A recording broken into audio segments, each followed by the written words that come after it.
aos outros, por conversarmos. Era curioso saber então o porquê do uso do falajar, não é? Estava a referir há pouco. É o jornalismo. Ou neologismo, se quiser, porque eu, enfim, a partir do momento em que eu adoto e dou esta forma escrita, dizia-se atrás dos meus pais. Fulano está sempre a falajar. Bem, normalmente a forma popular que se utiliza é falatar. Não é? Este falajar tem a ideia que ficou cunhado deste livro e que, não sei se fora daquela terra, que é a terra alentejana, Alvalade, se utiliza, não é? Já tinham ouvido falar é falajar ou não. Falatar também é raro, não é? Mas pronto, e a razão por que está cá o falajar é essa. Eu devo dizer até que pensava que tivesse mais curso o falajar e fiquei surpreendido. Quando disseram, não, isso não está dicionarizado e tal, é o falatar. Pronto, aí tem a razão do falajar. Ficou existindo. Espero que os próximos dicionários tomem conta desta forma popular. Uma pergunta. O Mário estava a falar do Facebook, eu sei piada, porque há muita gente crítica do Facebook. O meu tio é um deles, Miguel Sousa Tavares é outro deles, e nós comunicamos muito, às vezes o Mário comunicava bastante via Facebook, e de ontem falámos via Facebook. O que é que acha dessa rede social, também para isso falajar? Eu acho que é inevitável. Acho que é inevitável. E se o livro tivesse sido escrito hoje, eu não deixaria de mencionar as chamadas redes sociais. Mas não, ele foi feito num tempo em que havia imigrantes de países sombrios. Isto é, havia me referir aos ucranianos, não é? Que havia, porque na altura, agora ainda há, mas quer dizer, é menor quantidade. Não, eu penso que o Facebook pode ser um vício, não é? Mas também é uma forma de suprir às vezes a nossa necessidade de comunicação, não é? Quando eu era novo, as pessoas encontravam-se, os jovens encontravam-se. Então, havia tertúlias também, os escritores encontravam-se em cafés, não é? As pessoas frequentavam-se muito, iam jantar a casa de uns e de outros e ficavam à noite a conversar até sobre literatura. E penso que esse espírito desapareceu. Ou desapareceu, ou pelo menos atenuou-se, ou pelo menos ou alterou-se muito. Tertúlias literárias não há. E, curiosamente, a minha geração literária, sempre dizia, a geração que aparece nos anos 80, não se dá. Não há por razão nenhuma especial, porque as pessoas têm um relacionamento urbano e correto e tal, mas só se encontram no estrangeiro, quando há, ou em ocasiões destas, não é? Assim, em colóquios, em mesas redondas e tal, mas não há aquele velho espírito de tertúlia, de café, em que se confrontam textos, em que as pessoas têm até zangas e inimizades, e às vezes até são saudáveis e criativas, não é? Mas isso, no meu tempo, deixou de existir. Também me parece que os jovens agora já não se encontram para discutir literatura. Por exemplo, para discutir política, ou o que quer que seja, não é? E que lhes possa interessar. O Facebook e as redes sociais são uma forma de suprir, digamos, esta carência, não é? Aquilo é muito conversa de café e tem que ser tomada nessa proporção, não é? Portanto, aquilo que se diz no Facebook não se escreve. São coisas que, enfim, que saem ao som da nossa do impulso imediato, não é?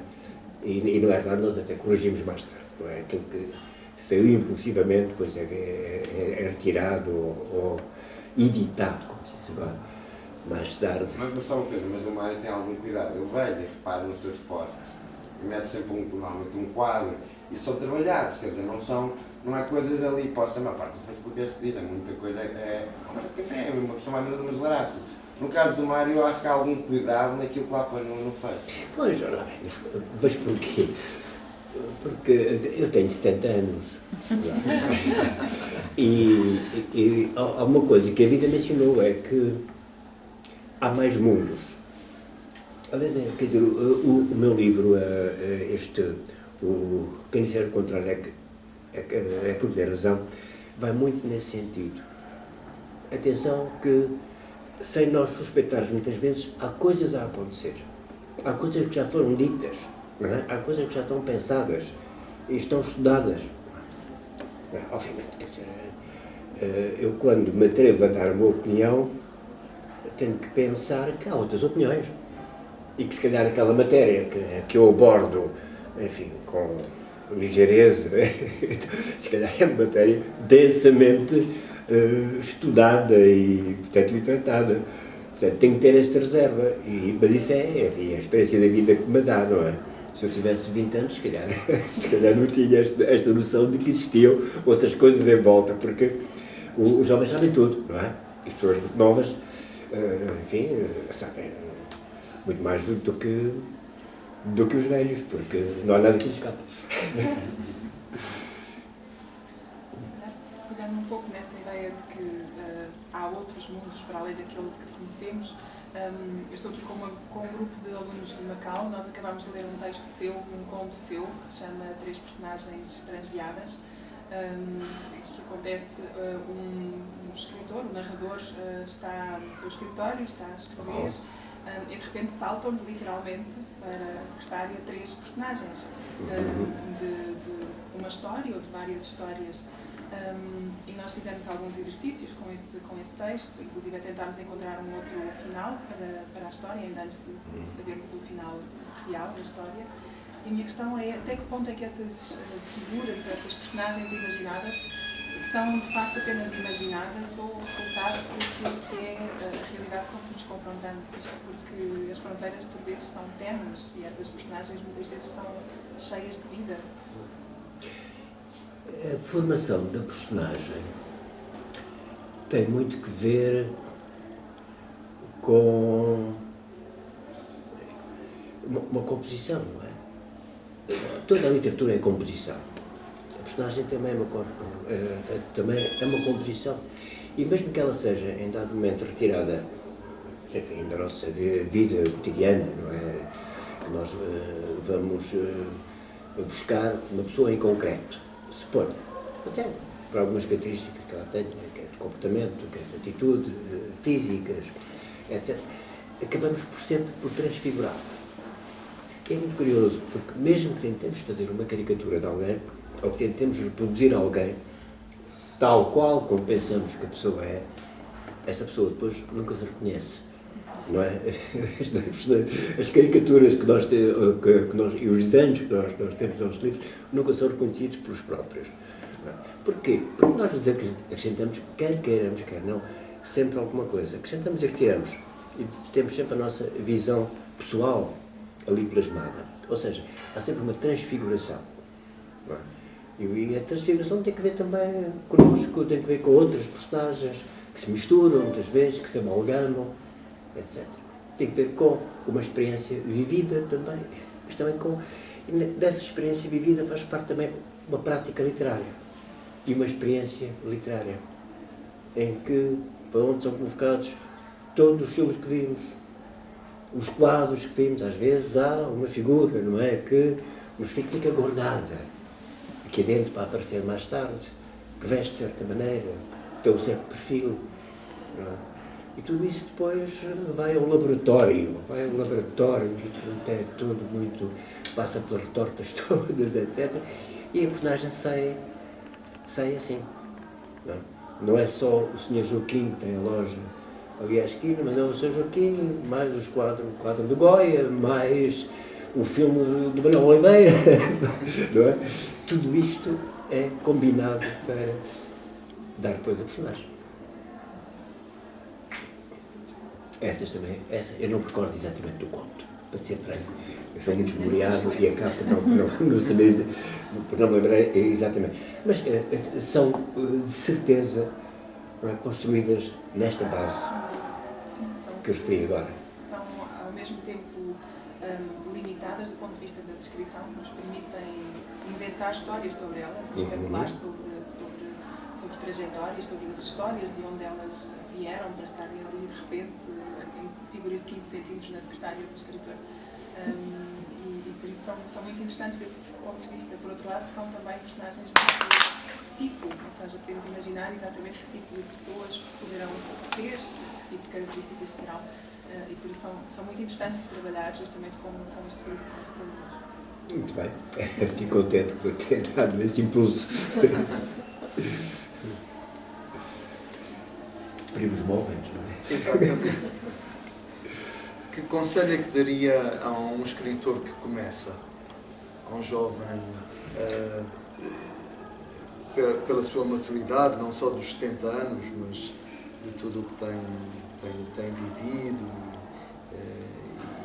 e recolhido da vida? O que é que diria para um jovem que começa a escrever ou interessado pela literatura? Eu acho que há duas coisas importantes. Uma delas é ler muito. Ler. E ler até, digamos, os mais variados livros. Isto é, não ter que se sujeitar até ao seu próprio gosto e à sua própria idiosincrasia, digamos assim. E ler tudo. O que significa outra coisa que é importante, que é o exercício da curiosidade. Ser curioso. Procurar ver, assim como as crianças desmontam os brinquedos, não é? E querem ver o que é que lá está dentro e como é que aquela máquina funciona. Com os textos é um pouco a mesma coisa, ver como é que aquilo funciona, como é que as coisas jogam umas com as outras. Mas o conselho que eu daria, fundamentalmente, era o de ler. Ler muito. Porque é penoso, para mim é penoso. Por exemplo, agarrar um livro e reparar que alguém está a tentar passar-me coisas que já estão mais que feitas e mais que ditas e algumas mais que desmistificadas e mais que desmascaradas e outras mais que ironizadas, não é? Porque... E apenas por falta de leitura. Porque, digamos, a leitura permite-nos termos comparação, alargar o nosso espaço de crítica e até autocrítica. E quando se parte alegremente para a escrita sem esse lastro de leituras, arriscamos a não conseguir ser originais. Não é? Porque estamos sempre a repetir o que os outros já disseram antes e nós não sabemos. Portanto, acho que fundamentalmente o primeiro passo é ler. Ler. Um espírito de indagação, de curiosidade. E depois, enfim, diga. Eu tenho uma pergunta sobre o hábito de ler. Hoje em dia, os jovens, alguns têm o hábito de ler, mas ler em inglês, não na língua materna, nem em português, porque há necessidade de aprender inglês bem, por causa da pressão internacional, da pressão de encontrar um bom emprego no futuro. Por isso, nós estamos sempre a ler, mas ler certas coisas. O que é que o professor, o escritor, pensa sobre o domínio de inglês no mundo literário? Olha, eu aqui há uns anos lembro-me de estar a ler um almanaque. Nestas deambulações que nós fazemos pela leitura, estava a ler um velho almanaque dos anos 30. Então havia uma recepção, uma ocasião de convívio,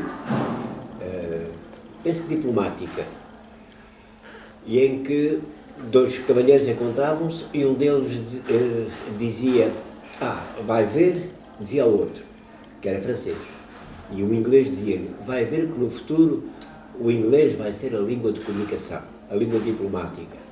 E o outro passou-se de rir, não é? Porque o francês não concebia sequer que alguma vez o inglês pudesse ser uma língua da diplomacia.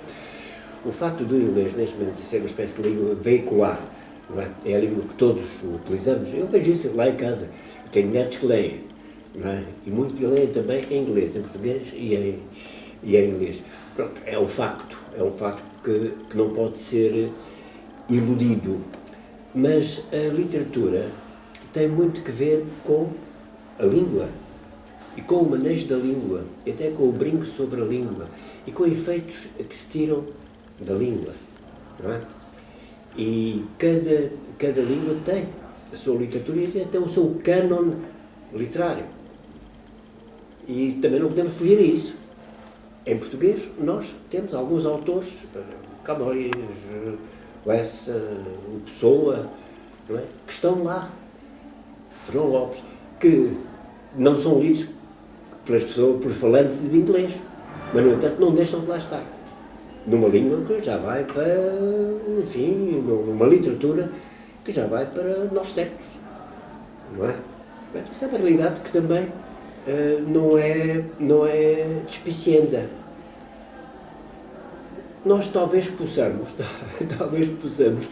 jogar em ambos os campos, não é? Por um lado, cultivando, digamos, a nossa língua, cultivando a nossa literatura, não é? Porque aquilo que nós somos capazes de dizer em português e fomos capazes de dizer em português, se calhar não podia ter sido feito noutra língua qualquer. É único. É único e irrepetível. Não é? Isso vale para qualquer língua. Não é? E vale para qualquer língua de cultura. Não é? Daquelas que têm uma tradição e uma implantação forte, não é? Como é o caso da portuguesa. Não é? Portanto, há de haver sempre uma língua de comunicação entre povos e uma sociedade globalizada em que estamos todos muito próximos uns dos outros e estamos muito em contato uns com os outros. Essa língua já foi o português, em dada altura, em certa zona do mundo, não é? Mas também já foi o catalão, por exemplo, aqui no Mediterrâneo, não é? No futuro, se calhar, é o mandarim ou o cantonês. E digamos, eu, quando muitas pessoas, até nas universidades, me aparecem a falar com termos ingleses, às vezes de uma forma perfeitamente inútil, porque aparecem a usar expressões inglesas quando existem expressões portuguesas perfeitamente equivalentes e que resolvem, digamos, a frase, mas aparecem com aquela ostentação. Bem, não sei se os filhos deles mais tarde não farão a mesma coisa com o mandarim, porque assim como aquele senhor francês fartava de rir quando diziam que o inglês podia ser uma língua de comunicação e a língua diplomática, não é? Se calhar alguém se ri agora quando eu falo no mandarim, mas daqui a 50 anos eu não sei que língua é que se falará na comunicação entre os povos. Não sei se respondi à tua questão, porque é uma questão complicada. Não é? É uma questão complicada. Mas, enfim, tentei.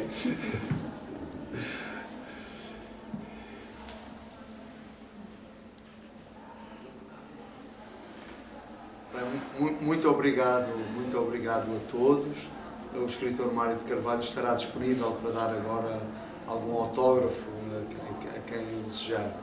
E muito obrigado pela vossa presença e mais uma vez ao Mário de Carvalho pela generosidade de ter vindo até nós. Muito obrigado.